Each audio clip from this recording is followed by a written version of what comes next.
Biological and Agricultural Engineering Department at the University of Arkansas, and also serves as Area Director for the Center for Agricultural and Rural Sustainability. He holds degrees in soil chemistry, plant physiology, and biosystems engineering, and is a registered professional engineer and a certified senior ecologist. He teaches courses in ecological risk assessment and ecological engineering design. Dr. Matlack investigates the impact of human activities on ecosystem services with a focus on watershed-level impacts on water resources, nutrient transport, primary production, benthic biodiversity, and riparian function. He uses systems, models, and life cycle analysis to identify causal relationships in complex systems. Dr. Matlack serves as technical advisor to the Keystone Alliance for Sustainable Agriculture, as sustainability strategy advisor for 6 international companies, and is an environmental protection commissioner for the Cherokee Nation. Please join me in welcoming Marty Matlack. Thank you. It's an honor to be here. We were discussing earlier with several of the other presenters how important it is to meet and interact with groups like yours. We talk to our own peers and policymakers dozens of times a year. Rarely do we have the opportunity to actually impact the way people think. You guys allow us that opportunity because you impact every day the way people think, our children. It's the most important thing you do. How many of you are 6th grade and younger instructors, teachers for 6th grade and younger? All right, you're changing the world every day. 7th through 12th grade. All right, you guys just have our deepest condolences. My daughter turned 15 today, so all I can say is thank you, thank you, thank you. And 13th and 14, grades 13 and 14, and higher. That's so very much, again, thank you. You're, as colleagues, I teach at university level, land-grant universities, small land-grant university in Arkansas, the University of Arkansas, and I deal with the products that you deliver to us, and you guys are doing an incredible job. So as a community, as an academy, globally. I'd also like to apologize for the introduction. That's it was a little fluffy, and it's not really fluffy, but it's just when I'm asked to give my short bio, that's what we distribute. Really what you need to know about me is that I'm a Cherokee Indian, 8th generation Oklahoman.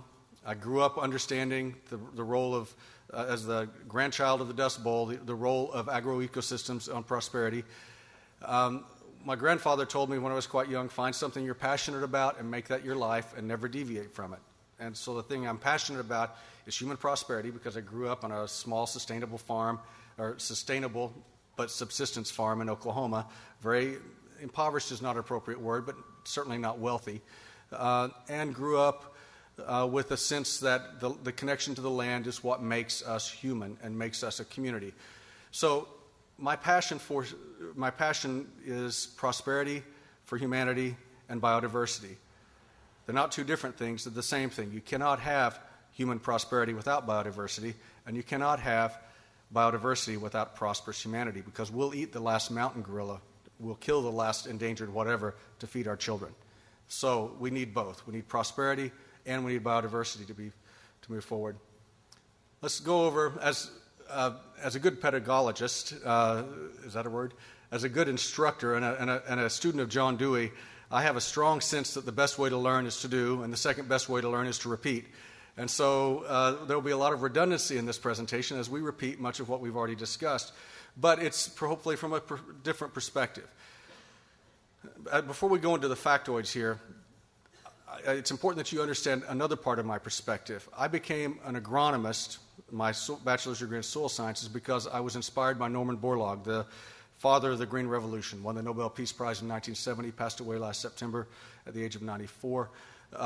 Norman Borlaug was my mentor. I became an agronomist to follow in his footsteps in many respects. And then, of course, after I got the chance to meet with him and work with him, he said, I've watched the population monster devour my life's work. You must find a better path. So I sought that better path through looking at plant genetics and plant physiology, and became an ecologist because I wanted to understand because I'm told that the Green Revolution just destroyed our ecosystem. So I became an ecologist. And then I find that ecologists document the decline but don't provide very many solutions. I don't want to spend my life documenting the decline. I'm like Carl Sagan. I may be delusional, but I get out of bed every morning thinking the world can be better, and we can help make it that way. So I became an engineer because engineers solve problems. That's the path I took to get here. It's a torturous path, and it's not one I recommend for others, but it got me here. So you understand my background. I am an optimist. I believe there are solutions. I don't believe that it's hopeless. I have 3 kids. They're here with me this week. We're going to Lake Michigan this evening to have a bit of a religious ritual. We swim in the water. So agriculture use accounts for 70% of all human water use. Of course, we've heard that today. I'll try to provide some context for that as beyond the fact. Agricultural water use is predominantly from rainfall. You've heard that as well. What does that mean in the context of all that total use? Water scarcity is experienced by humans as famine. We've heard that, but I'm not sure we've heard that. Water scarcity is not thirst. People don't live where they're thirsty because you can't live where you're thirsty. Water scarcity is experienced by humans as famine. And of course, Mr. Pierce provided some very powerful images of the consequences of water scarcity. Demand for food, feed, fiber, and fuel. It's a great alliteracism. I love it. Food, feed, fiber, and fuel. The 4 things we demand from the landscape, from the terrestrial ecosphere. Food, feed, fiber, and fuel from agriculture will likely double by 2050. Now, maybe we're making enough now, but our market systems are too inefficient to get it where it needs to go. Or as Jeff Sachs says, too many of our brothers and sisters make less than $2 a day, so it's irrelevant whether it's available. They can't buy it. I'll get to that, revisit that as we circle around. By the way, again, sure we repeat things, we go round and round our information. Hopefully we're moving in a direction, so it's a helix, it's not a circle, as we repeat our information. We have to meet that. We're going to be doubling the demand for food, feed, fiber, and fuel. We have to do that without 1 drop more of water, 1 hectare more of land. That's a quote directly from Jason Clay, the World Wildlife Fund, Director of Agricultural Programs of the World Wildlife Fund. Without 1 drop more of land, without 1 hectare, 1 drop more of water, without 1 hectare more of land, we must freeze the footprint of agriculture if we're going to be able to have biodiversity and therefore prosperous humanity. My passions. Sources of information, and I believe, Jamie, they have the little crib sheet that you made me to put together at midnight last night. So she is a taskmaster. You've got a crib sheet that has some other information, and you'll have these handouts or the slides electronically so you can get these information. By the way, I'd like to make a plug for Encyclopedia of Earth. It's an emerging edited wiki as a resource for you. As an editor for Water Resources, I was chagrined to find that there's grossly inadequate material there on this subject. I'm going to fix that next week. But the Encyclopedia of Earth, Cutler Cleveland out of the University of Boston has done a great job of putting together that resource for you. It's an educator-focused, public education-focused resource, and then other information. Now, I told you about my educational background, bachelor's, master's, PhD from land-grant university systems. In all that time, I've learned 3 things. And I'm going to share those with you today. Everything is connected. You learn that in 6th grade biology. You repeat it in 9th grade biology, and apparently we don't repeat it after that because nobody remembers it. Everything is connected. Everything is connected. And I'll say it one more time. Everything is connected. Everything is changing. Oh, and the rate of changing is increasing. And the normative proclamation. That's not always present. We're all in this together. There are winners and losers every day, and there will be winners and losers with climate change. As a species, as a community, as a planet, everything is connected, everything is changing. We're all in this together. The world is too big, too complicated, and I left my cell phone on the table, but too connected for us to coexist long with haves and have-nots so broadly distributed as we have them today. Roughly 843 million of our brothers and sisters are chronically malnourished today. 843 million. That's one number to remember.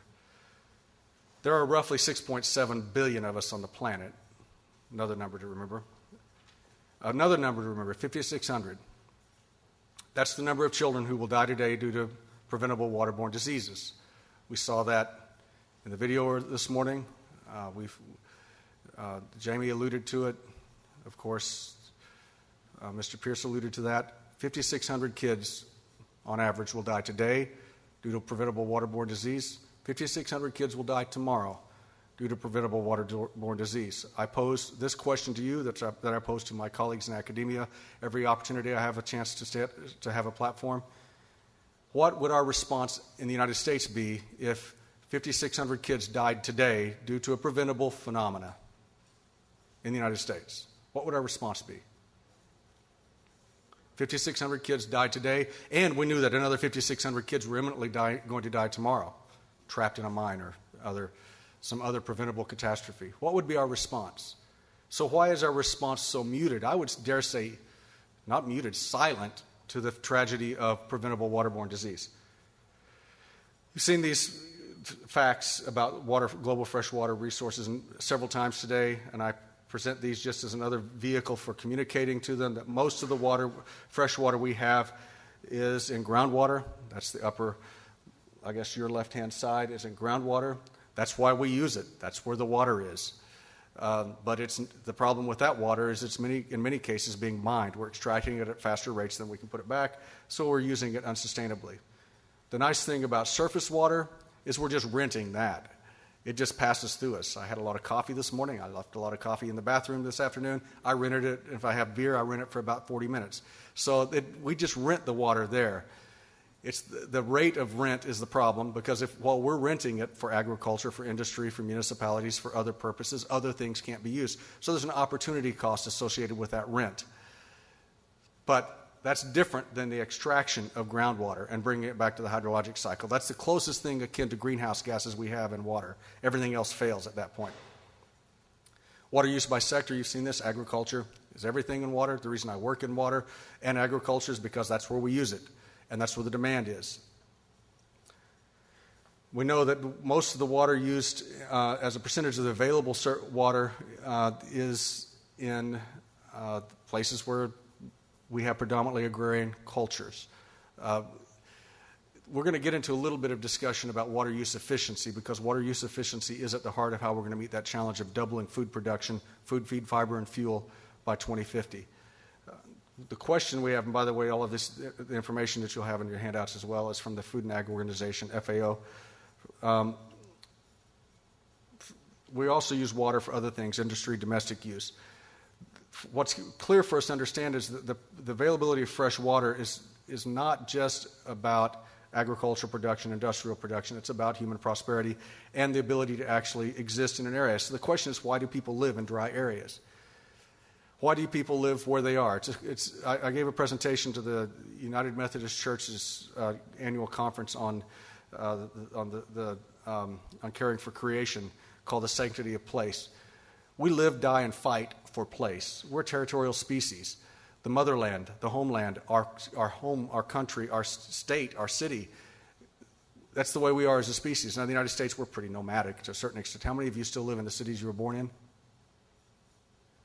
Quite a few of you, actually. How many of you live in the cities where your grandparents are buried? Fewer. You have different responses to that question depending on where you go in the world. I'm a Cherokee. I was raised in Oklahoma, as were my ancestors back to 1835. We fought to the death, many of my ancestors did, to not be forcibly removed from our homelands, North Carolina, Alabama, Tennessee. So I have a certain perspective on what that sanctity of place means. The presumption that they just oughtn't to live there is not a choice that we get to make. The autonomy of humanity is that people choose where they live. Now, there's a cost to that choice, of course. I live in Arkansas, so I don't share a certain prosperity that folks who live in Chicago share. There's a certain choice you make about where you live.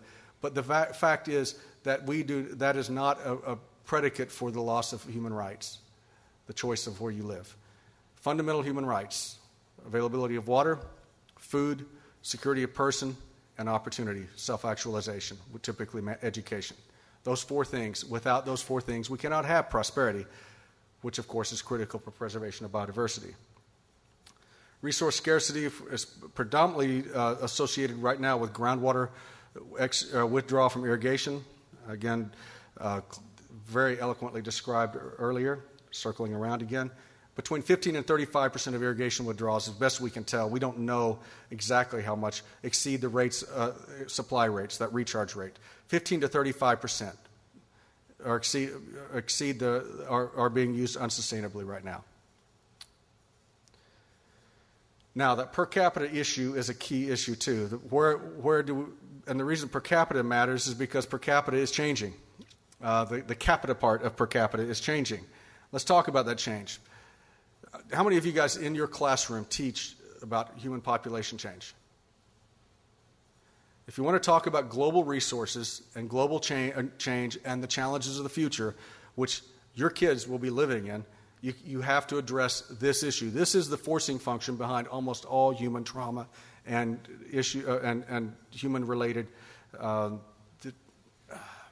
What's the proper word? I want to be tactful here. This is what screws us up. How's that? I'll be as tactful as I can. Now, we roughly hit 6.75 billion today.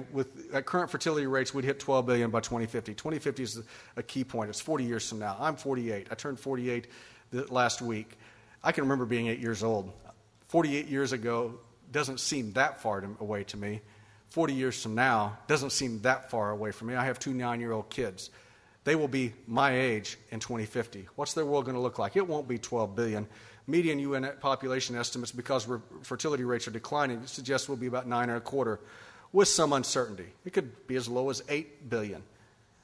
The key is what we're going to do in the next 10 years, because demographics are destiny. What happens in the next 10 years will determine what happens in the next 30 after that, the next 40 years. What we do now matters more importantly than perhaps what Norman Borlaug and his colleagues did in 1950, after the Marshall Plan as part of the Green Revolution. I remind you, in 1950, the beginning of our graph, we had a little less than 2.5 billion people on the planet. Less than 2.5 billion people. 70% were chronically malnourished. It was the human condition to be hungry. It was just after World War II. Markets were in absolute chaos. The world was still trying to rebuild out of the ashes of the war. 70% of us were hungry. It was the human condition. Now, that is not the human condition. Now, we have over 5.5 billion of us whose caloric needs are being met every day, roughly the population of 1990. We're feeding that world right now with market problems that we have with the chronically impoverished. We could feed, to Mr. Pierce's point, we could feed all the chronically malnourished people on the planet today with 1/3 of the rice we lose after we harvest it. We could meet the caloric needs. The nutritional needs we'd have to balance. But the caloric needs, with 1/3 of the rice we lose after we harvest it, we could meet their caloric needs. Hunger today is an economic problem, not an agronomic problem, because they can't afford to buy it at less than $2 a day, or many of them less than $1 a day income. Well, where's that population going to increase the most? This is from the World Population Data Sheet from the Population Service Bureau. It's not a progressive color scheme. Gray is in the middle, which is really horrible. Bad mapping, but that's the way they put it together, and I've respected their copyright and not changed their graph. But still, just so you recognize that light blue is the lowest population growth rate, dark blue is the highest, gray is middle, and sort of medium blue is low middle population growth rate. We see Africa and some of Asia where we're going to see the population rate. Really, this is the graph that tells the story. It's mostly less developed regions. So we're going to be adding a 1950 population to the world in the next 40 years. Imagine beaming that entire world population from 1950 onto Earth in 2050. In that 100 years, we're adding that population to us, and they're going to be mostly in the impoverished world. Imagine that beam out experience. So it's not going to be. Our challenges are very geographically explicit. This is a global issue with very local context. Now, what does that fertility rate mean? And I know this is a tricky issue for many of you in the grades 10 and below to talk about. I talk about it to my 9-year-olds all the time because it's important that they understand the consequences too. Not the least of which because I live in Arkansas and I have to be very cognizant of those issues. That's a joke. A geographically, politically incorrect joke, but still a joke nonetheless. All right, so total fertility rates are directly correlated with education of women. I work with companies, Fortune 500 companies, on sustainability issues. I said it's easy. You want to increase human prosperity and reduce impact on the ecosystem, educate women. That's all you have to do, educate women. It'll take 30 years, but you'll change the world. Educate women. That's all you have to do. It's not that hard. Okay, it's really hard. But it's hard because of the cultural biases and political infrastructures that prevent it. Bulldoze over them, because economic prosperity is the greatest force humanity's ever experienced, and we can overcome a whole lot. Just ask the Chinese government trying to oppress a prosperous, emerging 2 billion people. It ain't going to happen. You cannot oppress people once they finally figure things out. And what's changed now? If you hold up your cell phones, that's what's changed in the world, and that's what's changed in our ability to change the way people interact with each other. The Twitter revolution of Iran was just an example of the emerging shift in our ability to respond to oppression. Imagine what would have happened if Tiananmen Square, if every kid on that square had a cell phone. Imagine how things might have been different. The Chinese government, I can damn well assure you, is imagining that. Just ask Google. So, association between fertility and poverty. More people, more kids you have, the more impoverished you are. You want to increase human prosperity, decrease birth rates. What's that have to do with water and agriculture? Well, everything, because that's what's driving the demand. Malnourished people are decreasing on the planet. The Green Revolution, a lot of my colleagues and friends in ecology say that Borlaug and his company really did a disservice to humanity because they allowed the world population to explode. Read Norman Borlaug's 1970 acceptance speech for the Nobel Peace Prize, where he says, we have won a battle in the fight against human suffering, but we have not won the war, because the greatest enemy is not food. The greatest enemy is population growth, and it is up to the governments and the people of the world to fight this battle while we have simply bought you time. Guess what happened from 1970 till now? Not a whole lot. That's why he said in 1984, I've watched my entire life's work devoured by the population monster. We don't feed people in order to keep them alive. We feed people to make them prosperous so they can make better decisions about their lives. Prosperity is the greatest birth control on the planet, and I'm quoting in a sort of crunched up way from the Indian Prime Minister from 1970. Ecological Services, that biodiversity I keep talking about, all of our constituents of well-being are directly associated with ecological services. This is a teaser slide. I'm not going to go over it because it's too complex. You can kind of get it, that everything that we depend on for constituents of well-being, freedom of choice and action, etc., are directly dependent upon our ecosystem services from the landscape. What I really want you to do is look at the Millennium Ecosystem Assessment Report, which is listed as a source here. It's available free online. It represents the greatest assessment of global ecosystem processes and services on the planet, benchmarked roughly to 2000, released in 2005. I want you to. This should be a resource for every kid, I don't care what age, as a mandatory resource for understanding global ecosystem processes and our global challenges for the future. Millennium Ecosystem Assessment. You Google that, or you look at the list, the linkages I've given you either on the handout or on the slides. We're urbanizing. As of last year, we became a predominantly urban species. That means we're not living on the land anymore, and all those farmers aren't out on the landscape anymore. They're in town. Another challenge. And I like some of the solutions I heard, Mr. Pierce and others indicating that that we need to be more aware of our food supply. Michael Pollan in Defense of Food, brilliant discussion that, frankly, we need to know our food. That's our biggest challenge. Largest cities in the world are growing rapidly, and that's a competing demand for water. 1950, it was New York. 2015, that's 10 years from now, it'll be Tokyo, 36 million. Now, let's talk about that land use. Normal biomes of the planet up at the top. This is from John Foley's work from 2005 in Science.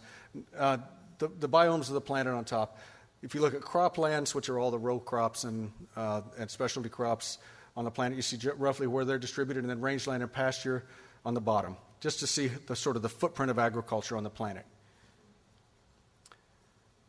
We occupy, right now, agriculture, range, crop, pasture lands occupy over 40% of Earth's land surface, without 1 hectare more, because the only hectare we have left to take out will be tropical lands, predominantly, because there are arable lands left to till, but something already lives there. And as we till those arable lands, and if you want to know about the Brazilian soybean biofuels revolution, soybean and sugar beet biofuels revolution, look at their declining rainforest area.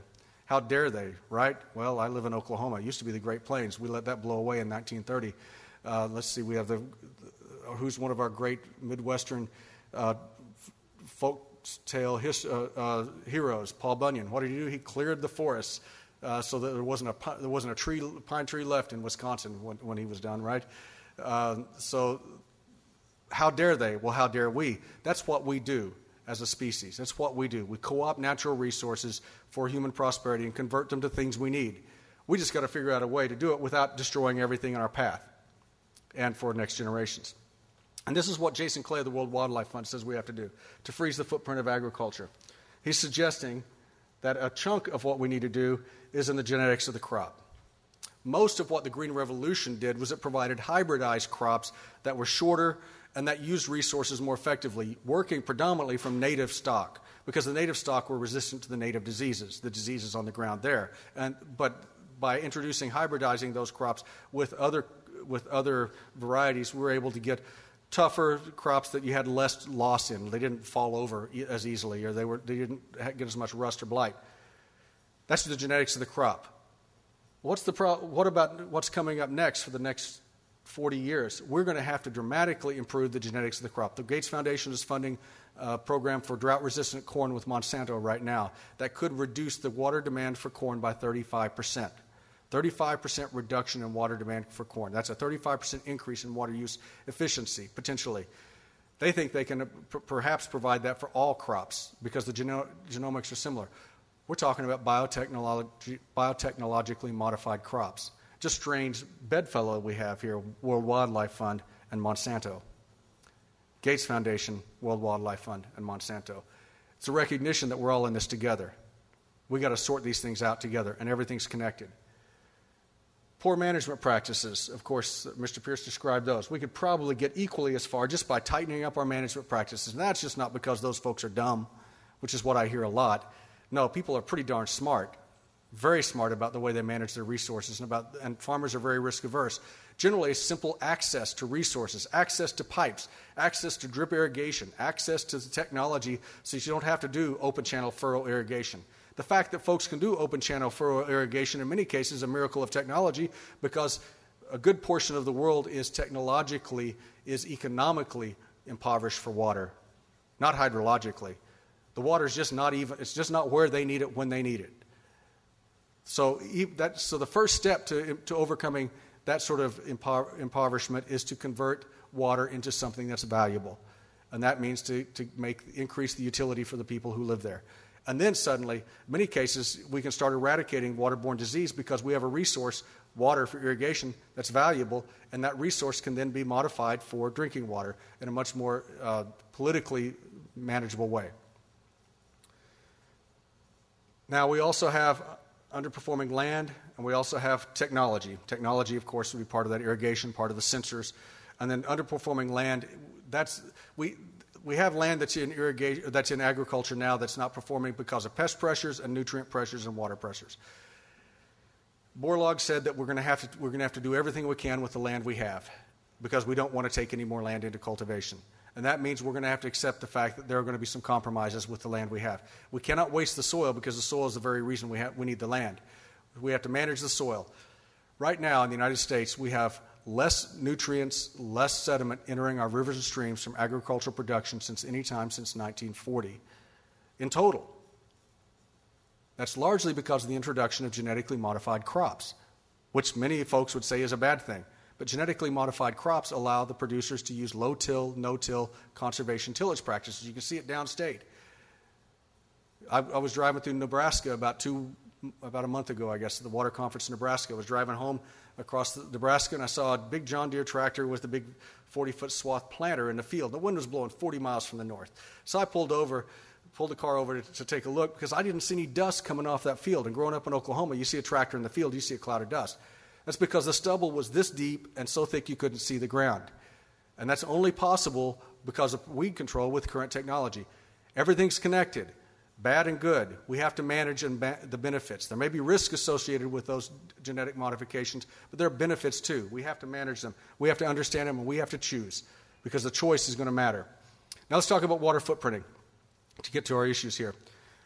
Water footprint's the amount of water required to produce a unit of product.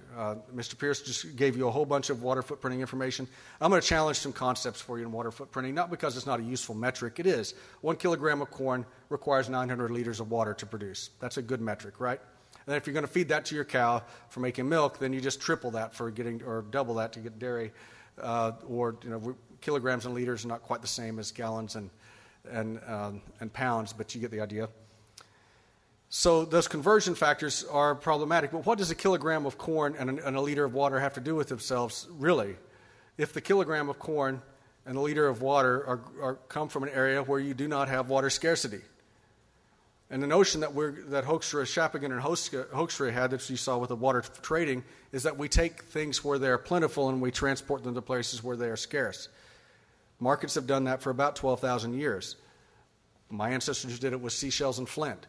That's what we do with things. Where things are plentiful, we take those to places where they're scarce and we sell them. Or we trade them for things that are plentiful there and bring it back. So we take things that are water-laden and give them to people who have oil and bring their oil back in a simplistic sort of third-grade market strategy. That's what we do. And it is pretty much that simplistic and pretty much that brutal. Or, as Emery Lovins says, we still dig stuff up out of the ground, throw it at each other, and burn it.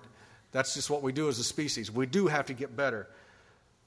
Let's talk about water footprinting concepts. We understand, by the way, this is an aerial photograph of irrigated land, center pivot irrigation. That's what the circles are. It's really cool. I love it, except for the fact that that's predominantly groundwater pumped up from probably the Ogallala Aquifer in western Kansas.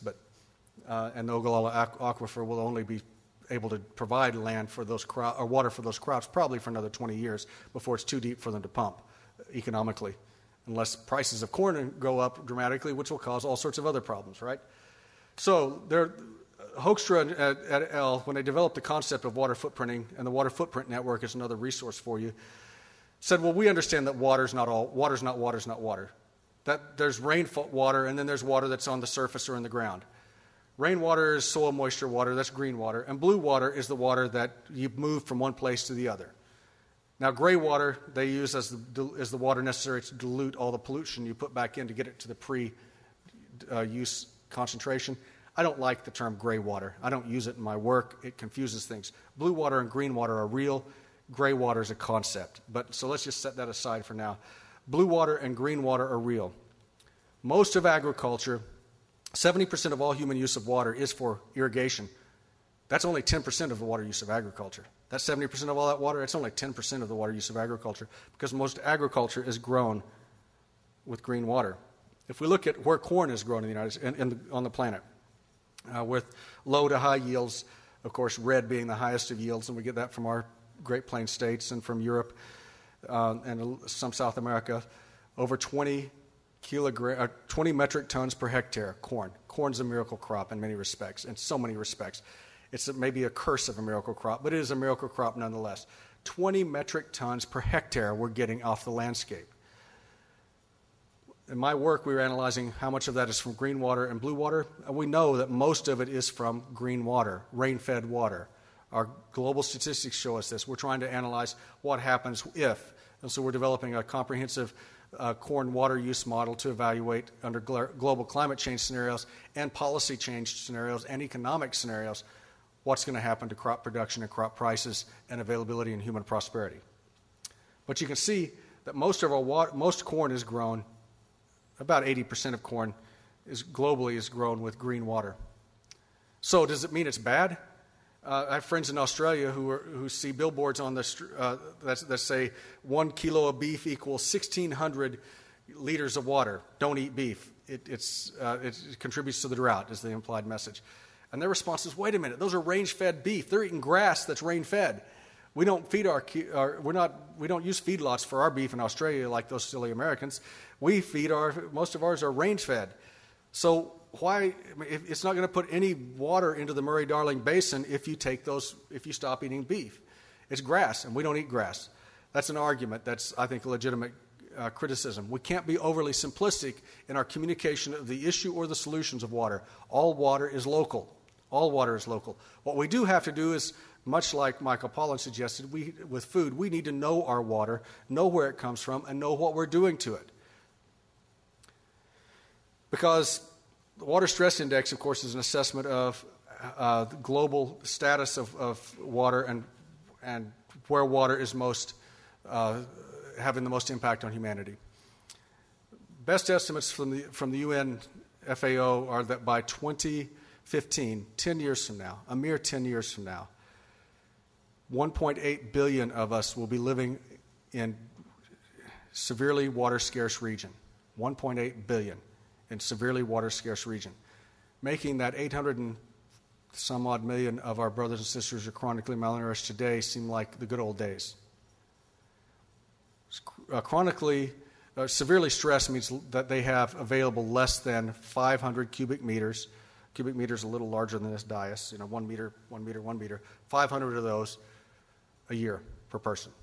Less than that, or less. Another billion or so will live in places that have less than 1,000 cubic meters of water per year. Impact on ecosystems are very clear. Without, and again, all of my words pale to one photograph from Mr. Pierce. It's hard, as an ecologist, I can tell you it's hard to have a functioning, vibrant aquatic ecosystem without the aquatic. You need water to have an aquatic ecosystem. We lost a species in the Ganges River, perhaps as late by 2005, the Baji, the white goddess of the Ganges, the white dolphin. Am I saying the river right? Yes. Okay. I'm sorry. I'm an Okie. So and I have not had the pleasure to visit that. It's a river that's dying, and the symbol of its death is that this Chinese symbol of the prosperity of that river is gone, extinct, gone forever, and gone without so much as a whisper or a bang. That's what we're doing to our aquatic ecosystems. So it's more than just. I get anxiety when I hear us talking about wasting water by letting it flow. We're not wasting water when we let it flow. Runoff carries nutrients, critical nutrients, to the rivers and streams. Too much causes eutrophication. Too little reduces productivity. That runoff also carries water to the larger rivers, to the larger streams, which carries those nutrients and sediments to our estuaries and bays, which are why they're the nurseries of our fisheries globally. And then human health. If we want to do one thing to protect humanity, to ensure the prosperity of our future, educate women, the next thing we should do is provide safe drinking water to every child on the planet. Those two things are the most important things we should do. We have really two competing numbers: people on the rise, habitat on the decline. So I'm making a pitch here that the use of agriculture, water for agriculture, has been an incredible success over the last 50 years. The next 40 years will demand that we do the same thing we did in the last 50 years without water, without any more water. So technological innovation, genetic innovation, increased management of the resources. Let's talk about the process for which you do that. Just to return to our key points. Agriculture uses over 70% of all human use of water. Agricultural water use is predominantly from rainfall. There are really only three ways to govern something, right? You can have corporations make decisions, and corporations I trust to make very, very rational decisions about profit every day. And that's the decision they'll make every day. I don't have any fear of corporations. I know exactly what they'll do. They'll do a rational thing for profit. That's why they exist. To expect them to do otherwise is irrational on our part. Governments make decisions based on completely unintelligible things to me. I don't understand governments very well, except for I know that they're not particularly practical, rational, or predictable, or, for that matter, sustained decisions by governments, because they tend to be whimish. And finally, local people. I trust local people to make good, wise decisions about the resources that are available to them. And so I am not an advocate of managing of these common resources through external authority or through external ownership. I am a broad supporter of local autonomy. I'm a member of the Cherokee Nation. We own the water in 14 counties in eastern Oklahoma. It's our water. We work with the citizens who live there to manage it effectively. We do not rely on anyone else to manage that resource for us. Demand for food, fiber, and fuel will double. We have to meet that need without 1 drop more of water, 1 hectare more of land. We have to freeze the footprint. Thank you.